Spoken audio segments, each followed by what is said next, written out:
Although Britain has boasted such cars as the Rolls-Royce, Bentley and Daimler, it was the Morris Mini Minor, designed by ALEC ISSIGONIS, that truly captured the imagination of the British motoring public.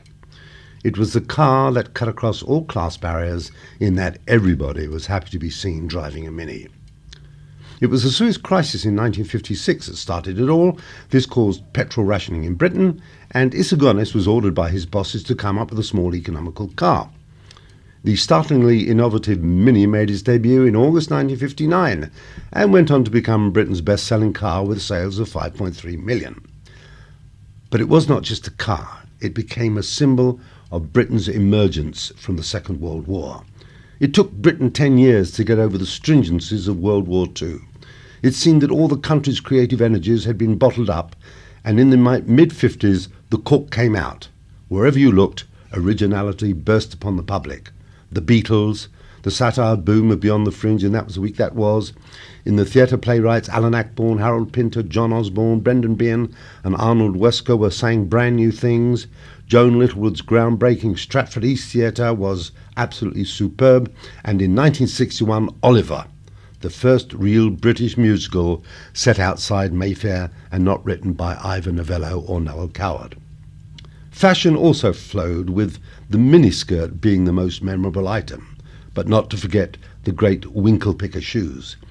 It was a tsunami of creative originality, and everybody and his aunt wanted to be in swinging London. 1961 saw the debut of another car that set men's hearts on fire, the Jaguar Type E, a car that is still regarded as one of the most beautiful ever built. The Mini and the Type E, two completely different aspects of the motor car, typified the then swinging London. ALEC ISSIGONIS never saw himself as a designer, however. He would insist he was an engineer. In our interview, he started by talking about small cars. There's no doubt about it, you see, that the little car, like the Mini and to some extent the 1100, are primary shopping cars. They're town cars. They were never designed to go, very long distances, particularly like you have in Canada. Now, as a town car, although it's built down to a cost, it is ironic that it needs a very expensive piece of equipment to really justify its town use, which is an automatic transmission. Starting and stopping all the time. You have to avoid pushing the clutch pedal down because you get driver fatigue and so on, particularly for the ladies. It's so much more convenient.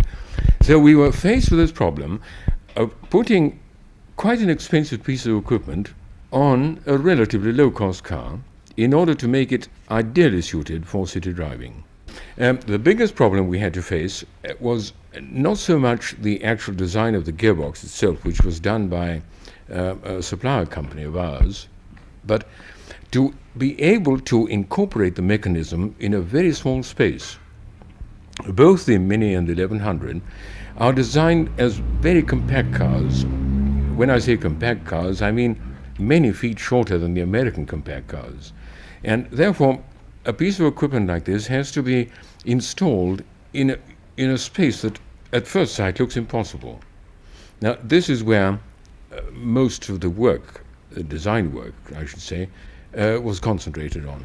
The loss of in performance of the car is made almost non-existent because, as you have noticed, we use 4 speeds on the transmission instead of 2 or 3, which is customary.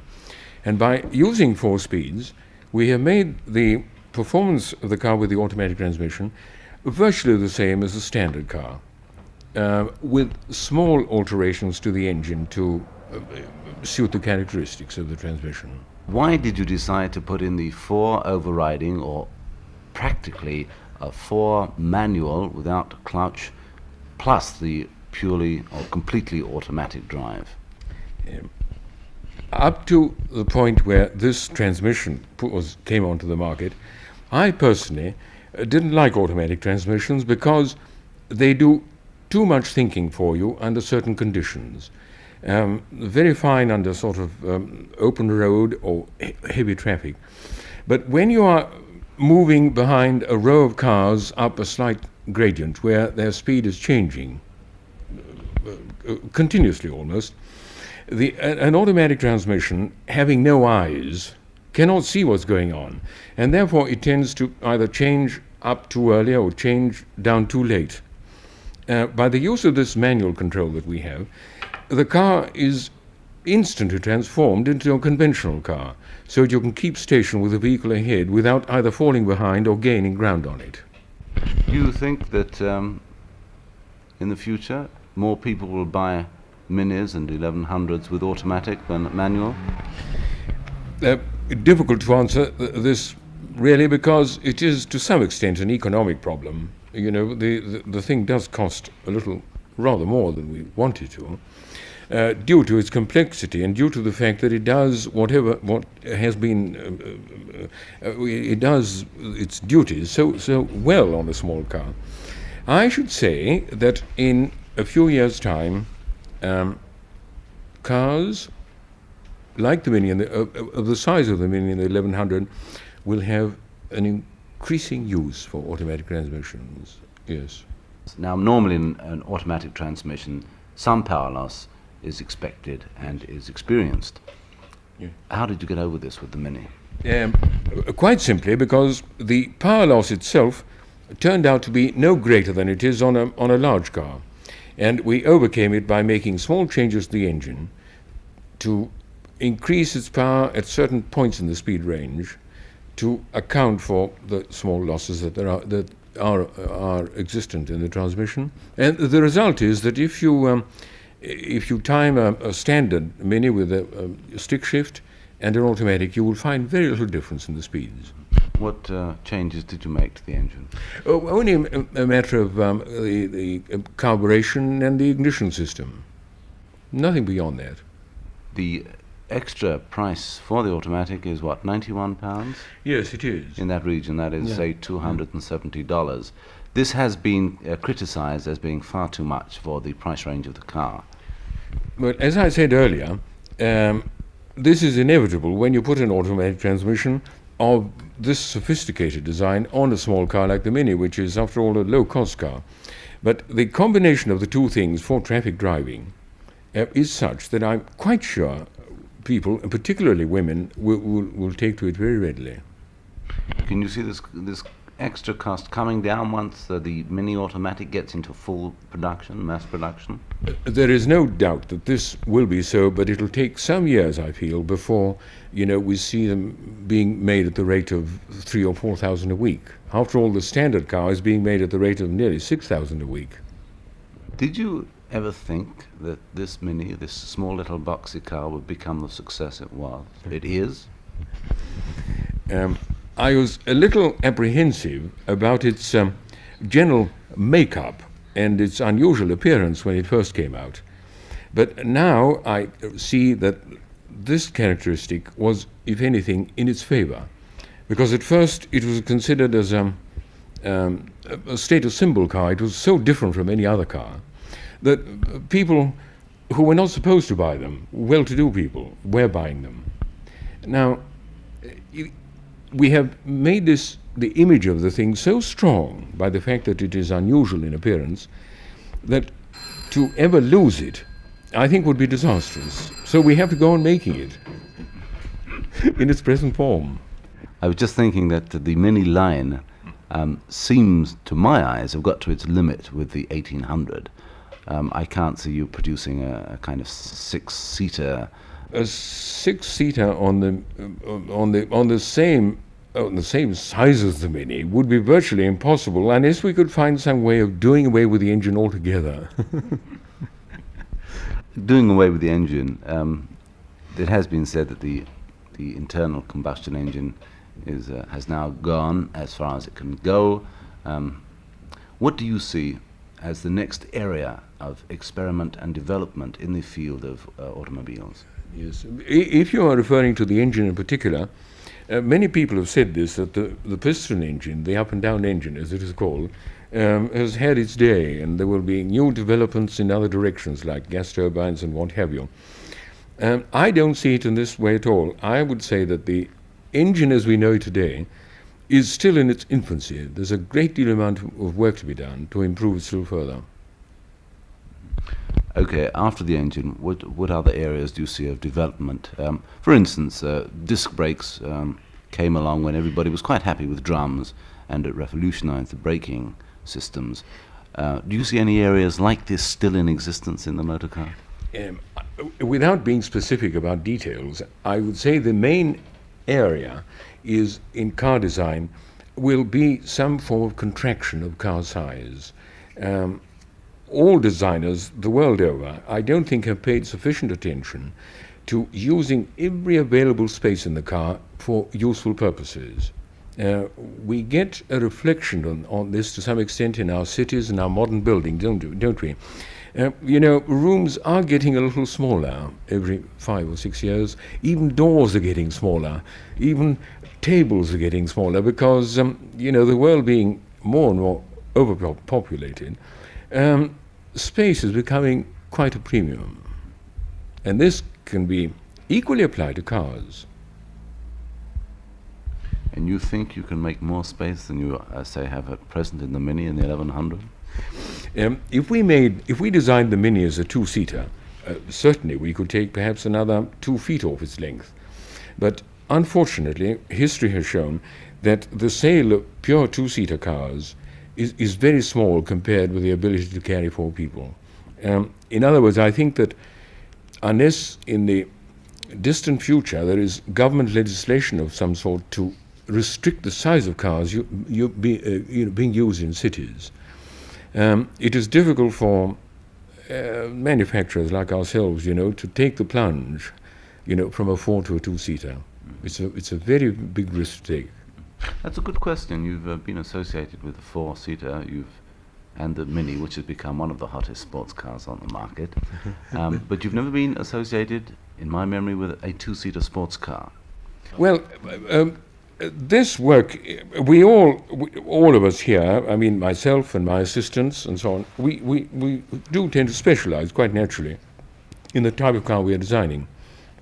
Not being a committed corporation, we leave it very much to a few talented individuals that we employ to sectionize the work. You see, I just happen to have started off with the Mini because I've always been very preoccupied and interested in the small family car. Other people have taken the Mini components, the engine and so on, and made a fairly good-looking and a fairly brisk little sports cars. If you were given that area to go into, what would you do? Have you any ideas in that area? We're talking about volume production, you see, and this is where the Mini was specifically designed to compete in. I have never been a specialist or very interested in designs that are made only in small numbers. So you won't find me designing a 2-seater Mini with a streamlined tail which increases the length of the car by several feet, just to make a sports car. Even though there is a feel for this kind of vehicle, obviously, but limited. Can we just touch on safety? There has been, over the last few months, a great deal spoken about safety. Yes, indeed. Certainly in the United States of America. Where do you think the onus for safety lies? With the manufacturer, with the authorities that run the roads, or the driver himself? It's a broad question, but although this has become sort of very fashionable to discuss this nowadays, you must remember that in our design of cars, we have been always very, very much concerned with what we call primary safety. In other words, to design the car in such a way that an emergency can be coped with without it getting out of control in the hands of an unskilled driver. I have always been preoccupied with this ever since I started to design cars. And when we developed the Morris Minor, which now goes back to 1947, we had this very much in mind. We were continually doing tests with prototypes to see how we could improve its primary safety. Now, when having reached that point, my next car being the Mini, I felt that the lessons we'd learned from the Morris Minor were not enough. We had to make a big step forwards. And I think we did this wisely by adopting front-wheel drive and also arranging for the car to have no overhang at the ends. In other words, putting the wheels at the corners of the car, which very much increases its ability to make sudden changes of direction to avoid obstacles without skidding. And I'd like to finish with one question that is always puzzling me, and people have asked me, and I don't know how to answer it. When I go to see ice races in Canada, I see Saabs and Minis knocking spots off everybody else because they have the engine in the front over the end. And they are front-wheel drive, of course. And front-wheel drive. Yes. Then how do you explain that Formula One cars have the engine in the rear with rear drive? This question would take a long time to answer because it is a highly technical one. The value of front-wheel drive as a kind of a domestic appliance, you see, is immeasurably high. In other words, front-wheel drive in the hands of the housewife or the ordinary man in the street is ideal in giving him the maximum degree of primary safety. But when it is applied to very powerful cars like racing cars, it has limitations, not in safety, but its ability to be able to transmit the power from this very powerful engine to the road. That is why we find that Grand Prix cars are rear-driven. Simply, it's a matter of putting the power onto the roads. Onto the road, yes, exactly that. And nothing to do with handling at all. Nothing to do with handling. If we want to put more power on the road on a racing car, we have to go to four-wheel drive. And that for passenger cars is perhaps a little way away yet. You think it is? Yes, it is. This is surely the next direction I feel is the four-wheel drive. Do you think it will ever apply to cars with as small as a Mini, with engines as small as a Mini? I cannot foresee that this would ever happen on small cars because you need four-wheel drive where you have a very high power-weight ratio. It would tend to come in more on the more expensive cars because, after all, it is a much more complex thing. And we are, in the end, dealing with economics, are we not? Mm-hmm. Whatever car we design. But it would make any car more safer. It wouldn't necessarily make any car more safe. It would enable the performance of the car to be used to a greater extent. Okay. Mr. ALEC ISSIGONIS, thank you very much for speaking with us. Pleasure.